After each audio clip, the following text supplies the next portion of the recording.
dan Wakil Presiden Republik Indonesia memasuki ruang sidang.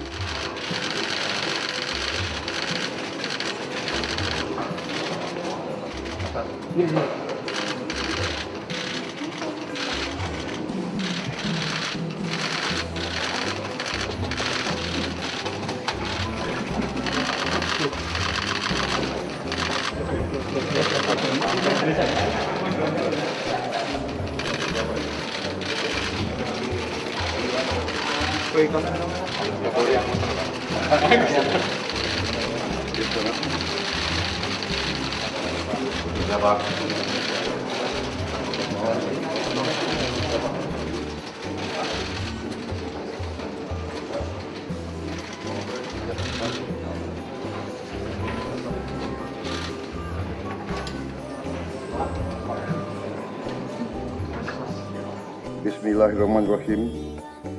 Assalamualaikum warahmatullahi wabarakatuh. Selamat siang. Salam sejahtera bagi kita sekalian. Shalom, Om Swastiastu, Namo Buddhaya, salam kebajikan, Rahayu Rahayu. Saudara-saudara sekalian, para anggota Kabinet Merah Putih yang saya hormati dan saya banggakan, Wakil Presiden yang saya hormati, para Menko, Ketua Dewan Ekonomi Nasional, para Ketua Badan, Panglima TNI, Kapolri, Jaksa Agung yang saya hormati, Kepala BIN. Saudara-saudara sekalian, sekarang saya kira adalah suatu momen bersejarah. Ini adalah sidang kabinet paripurna pertama yang saya pimpin. Kabinet yang kita sepakati, kita beri nama Kabinet Merah Putih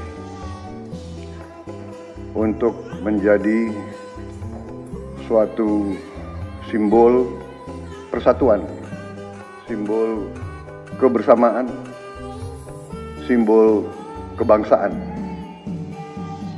Saya terus-menerus sudah beberapa tahun ini maju ke hadapan rakyat Indonesia, kepada semua pemimpin politik, pemimpin masyarakat, pemimpin agama, pemimpin pengusaha. Saya terus-menerus menekankan pentingnya persatuan. Sumber kunci keberhasilan kebangkitan suatu bangsa dalam sejarah manusia berabad-abad, kuncinya adalah bila elitnya bisa kerjasama, bila elitnya bersatu. Persatuan ini artinya adalah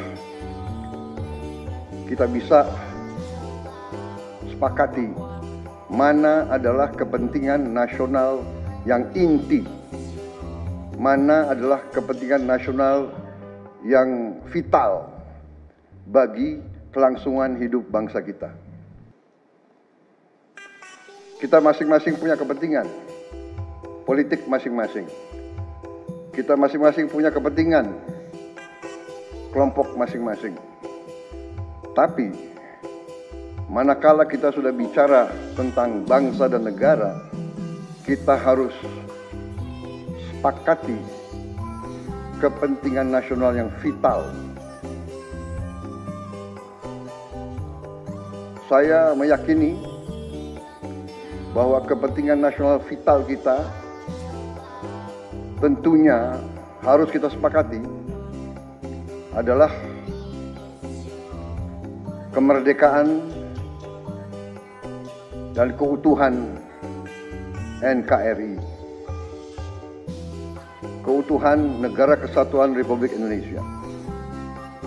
dan untuk menjamin keutuhan dan kelangsungan hidup Negara Kesatuan Republik Indonesia, kita harus dengan handal, dengan cerdik, dengan pandai bisa menjaga dan mengelola kekayaan bangsa kita. Hanya apabila kita bisa menjaga dan mengelola dengan baik semua kekayaan kita, hanya dengan demikian kita bisa memberi pelayanan kepada rakyat kita. Kita bisa memberi kebutuhan hidup rakyat kita. Kita bisa membayar segala keperluan suatu negara modern. Dan diantaranya tentunya adalah menjamin kedaulatan bangsa. Saya ingatkan saudara-saudara sekalian, jangan sampai kita lupa dengan Undang-Undang Dasar kita sendiri, Undang-Undang Dasar 1945, yang jelas dalam pembukaannya tertera tujuan-tujuan nasional kita, di mana tujuan-tujuan nasional kita sangat jelas oleh pendiri-pendiri bangsa kita. Tujuan pertamanya adalah melindungi segenap bangsa Indonesia dan seluruh tumpah darah Indonesia. Ini tujuan nasional yang pertama untuk kita survive. Karena itu kita perlu memikirkan apakah kita sudah cocok atau tidak investasi kita kepada pertahanan bangsa Indonesia. Kedua, tentunya memajukan kesejahteraan umum. Saya katakan berkali-kali bahwa negara yang merdeka, rakyatnya harus merasakan kemerdekaan. Janganlah kita bangga menjadi anggota G20 kalau rakyat kita masih banyak yang miskin, masih banyak yang lapar. Mencerdaskan kehidupan bangsa mutlak. Pendidikan bagi kita adalah prioritas yang sangat tinggi. Saya kira ini terlihat komitmen kita kepada pendidikan. Kalau tidak salah, alokasi kita dalam anggaran 2025 untuk pendidikan salah satu tertinggi, Pak. Mungkin selama sejarah kita, Pak. Untuk pertama kali kita sudah 25%, Pak. Bu ya. 20. Pak.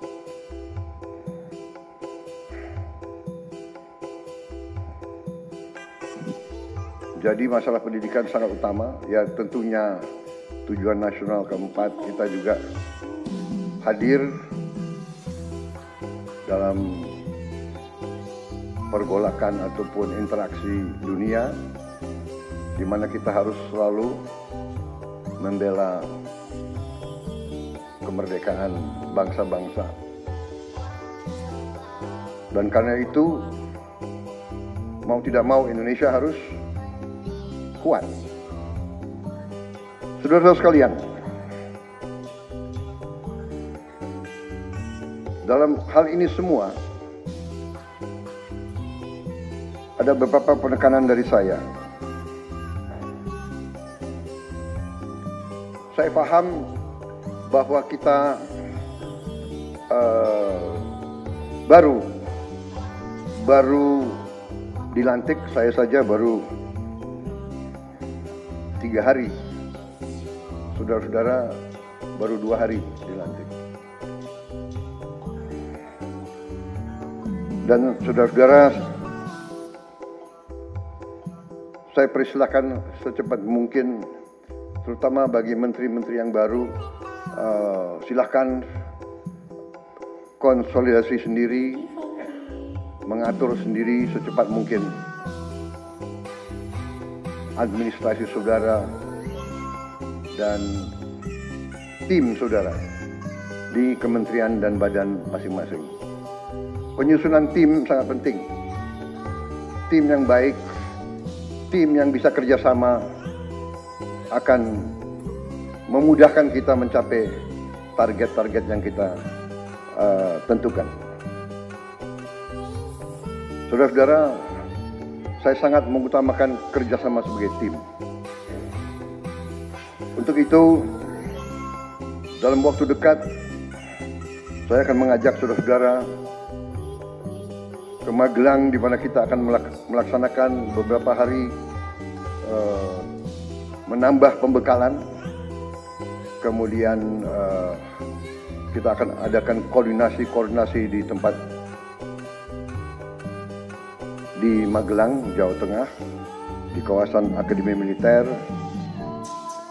Hal itu saya nilai bahwa akan membawa banyak manfaat, karena sesungguhnya lahirnya Republik kita memang proklamasi di Jakarta, tetapi ujian proklamasi berada di daerah-daerah di mana pejuang-pejuang kita melaksanakan perebutan kemerdekaan secara fisik. Dan daerah Magelang merupakan suatu sentra perlawanan kita terhadap penjajah. Mulai ratusan tahun dikenal sebagai daerah perjuangannya Pangeran Diponegoro di antara 5 gunung. Itu saya kira cukup membawa suatu aura tradisi keberanian, tradisi heroisme, tradisi cinta tanah air. Saudara-saudara sekalian, jumlah anggota kabinet kita sebanyak 48 menteri. Juga ada badan-badan yang sangat strategis. Ini memang lebih banyak dari pemerintah sebelumnya. Jumlah ini saya sadari memang bisa dianggap tergolong besar. Tapi memang bangsa kita bangsa yang besar. Kita tidak dapat pungkiri bahwa kita negara keempat terbesar di dunia dari jumlah penduduk. Dari luas wilayah, kita luasnya sama dengan Eropa Barat. Di mana Eropa itu terdiri dari 27 negara. Kita satu negara. Mengelola Eropa itu membutuhkan 27 menteri keuangan, 27 menteri pertahanan, 27 menteri dalam negeri. Saudara-saudara, kita seluas Eropa. Saudara-saudara sekalian, kita juga memilih sistem politik demokratis. Kalau kita negara otoriter, mungkin kita cukup menjalankan semua dengan jumlah penduduk yang sedikit. Jadi saudara-saudara, ini tidak masalah. Yang penting kita bekerja dengan efisien. Yang penting kita tidak bekerja dengan seenaknya. Saya minta Menteri Keuangan, saya minta semua Menko, saya minta semua menteri telusuri lagi alokasi APBN. Pelajari lagi DIPA, pelajari lagi. Saya minta detail. Kegiatan-kegiatan yang terlalu seremonial, terlalu banyak seminar, terlalu banyak sarasehan, terlalu banyak konferensi, terlalu banyak perjalanan luar negeri, mohon dikurangi. Kita harus memberi contoh. Fokus kita adalah pembangunan ekonomi, kesejahteraan rakyat ke dalam. Jangan mengada-ada. Studi banding, belajar pramuka ke negara lain. Ya. Saya minta efisien. Saudara-saudara, kalau saudara perhatikan dalam pemerintahan yang saya bentuk, saya perkuat kepala staf kepresidenan. Saya perkuat itu, saya ada tambah lagi Badan Pengendalian Pembangunan dan Investigasi Khusus. Tugas mereka adalah memonitor semua program, semua proyek yang kita akan lancarkan. Saya juga membentuk suatu badan baru, Badan Percepatan Pengentasan Kemiskinan. Badan ini akan mempelajari, akan mengikuti semua program-program perlindungan sosial, semua program-program bantuan ke bagian golongan rakyat yang masih perlu bantuan, intervensi. Bukan saya ingin mencampuri pekerjaannya kementerian-kementerian, tidak. Tapi saya ingin membantu. Di mana ada bottleneck, di mana ada kesulitan, segera kita atasi. Marilah kita jujur mengakui bahwa birokrasi di kita sangat terkenal. Sangat terkenal ribetnya, sangat terkenal lambatnya. Bahkan ada pembicaraan oleh rakyat kita bahwa birokrasi pemerintah kita sering mempersulit, bukan mempermudah keperluan rakyat. Bahkan ada yang mengatakan kalau bisa dibikin sulit, kenapa dibikin mudah?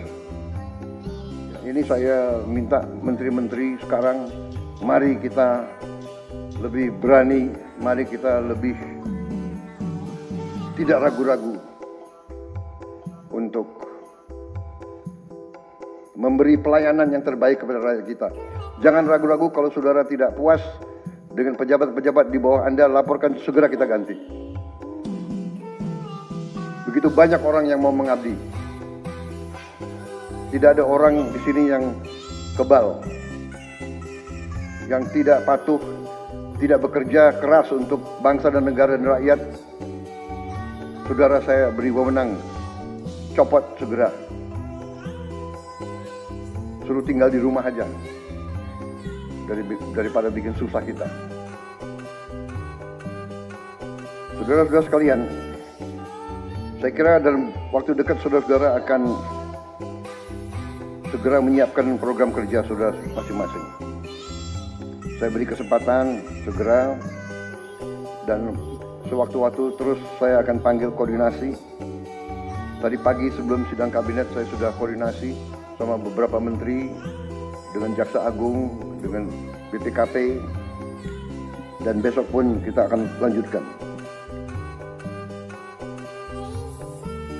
Ada beberapa pengarahan dari saya, Menteri Bappenas, pastikan semua program dan kegiatan di semua kementerian lembaga mempunyai kontribusi yang signifikan, terukur, dan saling bersinergi. Pelajari kembali semua proyek. Jangan ada proyek yang mercusuar. Semua ditujukan kepada yang saya sampaikan pada pidato saya di depan Majelis Permusyawaratan Rakyat pada hari pelantikan saya. Kita harus swasembada pangan. Itu prioritas dasar karena situasi global. Perang besar bisa pecah setiap saat. Kita harus jamin kemampuan kita memberi makan rakyat kita sendiri. Swasembada energi mutlak. Kita bersyukur kita punya sumber alam yang sangat besar. Kita sekarang tidak boleh ragu-ragu memanfaatkannya sebaik-baiknya. Hilirisasi kunci daripada kemakmuran. Karena itu saya minta menteri-menteri terkait, Menteri Investasi, Hilirisasi, Menteri Bappenas, Menteri ESDM,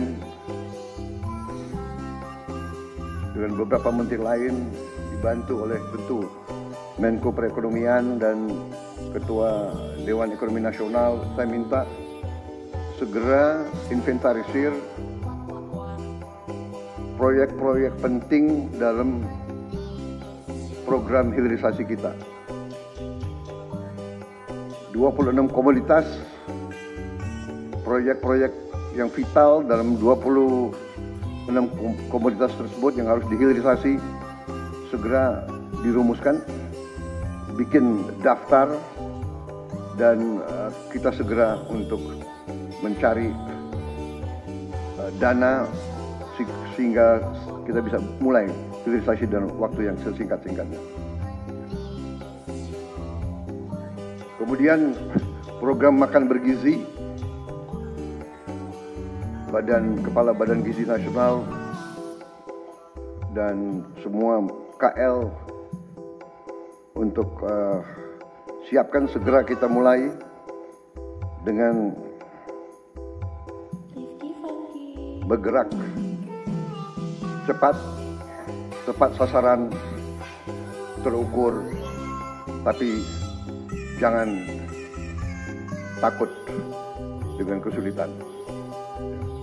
Saya masih mendengar beberapa tokoh meragukan kemampuan kita untuk laksanakan itu. Saya tidak katakan bahwa ini bisa selesai dalam 1 minggu, 2 minggu, atau 3 bulan. Tidak ada di antara kita yang punya tongkat Nabi Sulaiman. Tapi kita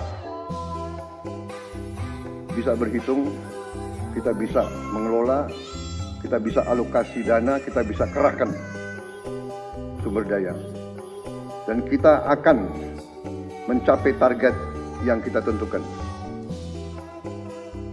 Saya hakul yakin, saya pertaruhkan kepemimpinan saya. Bagi saya, makan bergizi untuk anak-anak dan ibu hamil ini adalah strategik. Yang tidak mendukung hal ini, silahkan keluar dari pemerintah yang saya pimpin. Kita satu tim, harus yakin semuanya. Ini bagian daripada rencana kebangkitan bangsa Indonesia. Dan sesudah itu, tentunya yang saya katakan pendidikan sangat mutlak. Saya sudah panggil Menteri Pendidikan Tinggi, Sains dan Teknologi, dan Menteri Pendidikan Dasar Menengah. Kita sudah mempunyai gambaran besar bagaimana kita segera akan menyentuh semua anak-anak kita. Kita akan gunakan teknologi untuk mempercepat membawa pendidikan kepada anak-anak kita. Dan ini sesudah itu tentunya kesehatan juga penting. Demokratisasi yang paling cepat, yang paling dirasakan oleh rakyat adalah pendidikan dan kesehatan. Kalau kita bisa memberi pendidikan yang terbaik untuk anak-anak kita, kesehatan yang memadai untuk seluruh rakyat kita, itu adalah demokrasi yang sebenarnya. Saudara-saudara, Menteri Kesehatan teruskan reformasi kesehatan.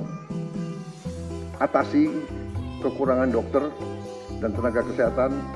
Kita punya program khusus, nanti kita bahas tersendiri. Ini semua harus ditopang oleh pertahanan yang kuat, penegakan hukum yang tidak ragu-ragu. Saya minta Jaksa Agung, Kapolri, BPKP, Badan Intelijen Negara fokus ancaman yang berat bagi kita,